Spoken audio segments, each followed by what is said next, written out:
Halo tuh semua, nama aku Daniel dan di video kali ini aku akan kembali mereview hasil investasiku di platform P2P lending Uangmi Yaman karena baru-baru ini ada pendanaanku lagi yang baru jatuh tempo. Kalau misalnya kita lihat saat ini, kalau misalnya aku buka ke bagian order di sini, kamu bisa lihat total asetku sebelumnya ada 43 juta, namun sekarang udah menjadi 42 juta sekian. Ini kenapa? Ini karena baru ada pendanaanku barusan yang baru jatuh tempo lagi ya, men. Nah, pendanaan yang baru jatuh tempo yang mana? Kalau misalnya kita pencet ke bagian all order di sini, kemudian kita lihat yang done. Nah, di sini kamu bisa lihat ya, ada pendanaan yang done di mana aku mendapatkan bunga sekitar 71.904 rupiah. Kalau kita buka di sini, nih kamu bisa lihat waktu itu aku line time-nya adalah pada tanggal 22 Februari dan baru jatuh tempo 22 Agustus 2023. Kalau misalnya kamu lihat saat ini adalah tanggal 26 ya, men. Jadi di tanggal 22 kemarin aku baru ditransfer uang balik dari uang ini. Nah, sebagai bukti aku bakal buka mutasi rekening, kita bakal cek dari tanggal 22 Agustus sampai 22 Agustus ya, men. Nih kamu bisa lihat di sini aku ditransfer uang masuk 1.061.118.000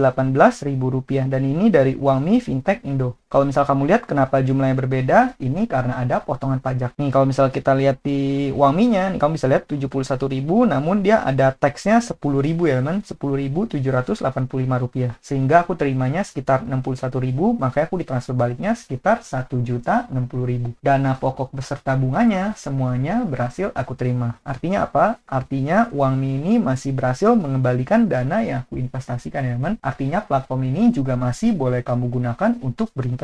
Walaupun sekarang mungkin bunganya sering di-adjust dan sekarang di 6 bulan dia bunganya lagi 14,5%. Tapi ini udah lumayan mendekati easy cash karena easy cash juga perlahan-lahan belakangan diturunin ya, men. Kalau nggak salah paling panjang tenor 1 tahunnya itu sekitar 18%. Jadi sebenarnya nggak gitu beda jauh. Jadi kalau misalnya kamu pengen melakukan diversifikasi, mau menggunakan keduanya, menurut aku masih oke. Yang penting kamu harus bijak, kamu harus mengelola porto dengan baik, jangan sampai taruh dana terlalu banyak. Nah, ini juga sekaligus menjawab pertanyaan dari teman kita, dari Kak Akil. P2P lending itu profil resiko tingkat apa? Nah, sebenarnya P2P lending ini dari profil resikonya itu bermacam-macam. Tergantung P2P lending dananya disalurkan mana. Biasanya secara teori emang P2P lending produktif biasanya pasti lebih aman ya, men. Karena itu disalurkan ke pinjaman yang bersifat produktif, contoh seperti UMKM atau bisnis atau impulse financing dan sebagainya. Cuman nyatanya di Indonesia ini seringkali dari performa masa lalu kita bisa lihat bahwa P2P lending konsumtif malah performa kinerjanya jauh lebih baik ya, men. Rata-rata yang dari P2P lending konsumtif semua 100% dan aku juga di sana nggak pernah hilang, semuanya kembali. Tapi kalau misalnya ditanya profil resikonya apa, aku bakal bilang ini profil resikonya itu high ya, men. Maka dari itu kalau misal kamu pengen investasi jangan taruh terlalu banyak. Kalau misal kamu lihat di sini aku hanya taruh sekitar 42 juta sekian ya, men. Dan mentok-mentok aku paling banyak pernah taruh di satu platform P2P itu sampai 300 juta, nggak pernah lebih dari itu. Karena kenapa? Ya karena uang yang aku rela hilang hanya segitu.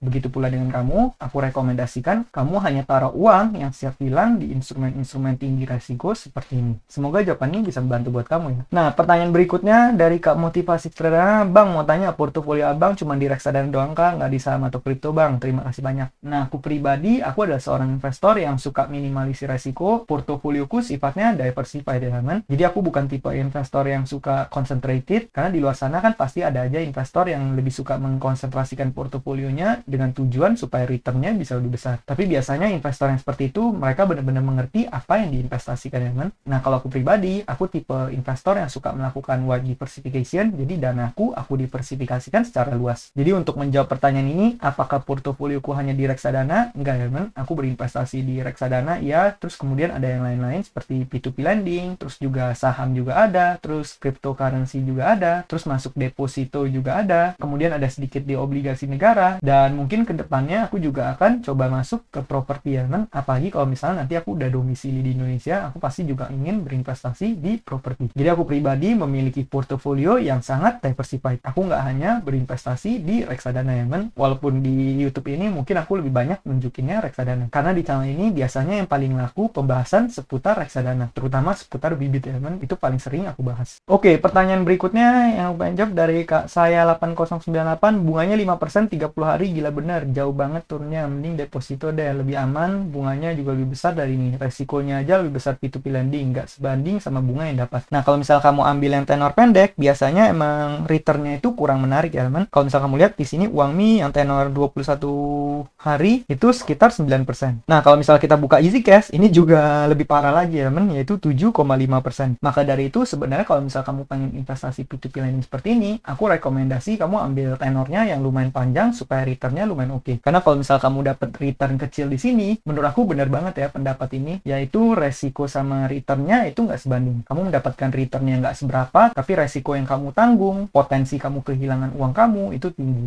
Maka dari itu aku pribadi kurang rekomend. Aku pribadi biasanya selalu berinvestasi di tenor yang paling panjang. Kalau UangMe itu aku seringnya 6 bulan, kalau Easy Cash biasanya aku ajar yang langsung 9 bulan, atau sering banget biasanya aku ambilnya tenornya 1 tahun ya teman. Maka dari itu pastikan kamu investasi pakai uang dingin, yang uang yang udah pasti kamu nggak pakai dalam beberapa saat ke depan. Nah semoga ini bisa bermanfaat ya buat teman-teman semuanya. Berikutnya dari K45 Night Official, banyak banget duitnya kok, sebagian besar dapat dari investasi atau active income. Semoga saldo investasi saya bisa sebanyak itu juga suatu hari. Nah aku doakan supaya teman-teman semua nanti saldonya juga bisa bahkan jauh lebih besar dari punya gue ya teman. Jadi sebenarnya uang-uang yang aku investasikan ini itu kebanyakan uangnya hasil dapat dari bekerja ya teman. Aku pribadi bekerja di luar negeri. Dulu di awal karir aku bahkan bekerja sampai di 2 perusahaan. Nah tapi apakah seluruhnya dari active income? Sebenarnya enggak juga, karena sebagian dari uang itu juga udah hasil dari compounding yang udah aku lakukan bertahun-tahun. Jadi bisa dibilang mungkin dari investasi aku juga dapatnya lumayan ya teman. Kalau misalnya aku nggak investasi, hanya menabung, portofolioku nggak sampai di angka sekarang. Justru karena dulu aku lumayan gencar investasi, jadi aku udah memperbesar active incomeku, kemudian uangnya semua aku gunakan untuk berinvestasi lagi. Seperti yang kamu ketahui, aku punya kebiasaan selalu menginvestasikan 80% dari gajiku, 80% dari penghasilanku bekerja di luar negeri. Dan aku juga membangun beberapa side hustle. Itulah yang membuat aku bisa membangun portofolio seperti sekarang ini. Tapi untuk lebih lengkapnya mengenai ini, nanti mungkin aku bakal bikin satu video khusus juga gimana cara memperbesar active income element atau memperbesar income kita dulu supaya ada uang yang diinvestasikan. Karena investasi itu sebenarnya permainan modal. Kita punya lebih banyak modal, return kita juga bisa semakin oke. Nah, pertanyaan terakhir yang aku pengen jawab nih, pertanyaan simple dari Kak Vina Vin, minta kode referralnya Kak. Nah, kalau misal teman-teman pengen menggunakan kode referral aku, sebenarnya kamu bisa langsung cek ke bagian deskripsi yang ada di videoku, kemudian kamu cek ke bagian bawahnya.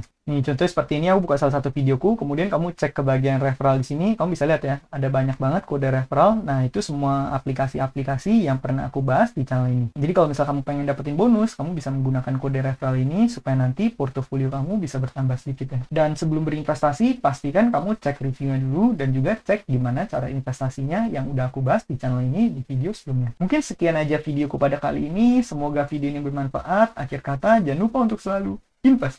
Sampai jumpa di video berikutnya. Bye.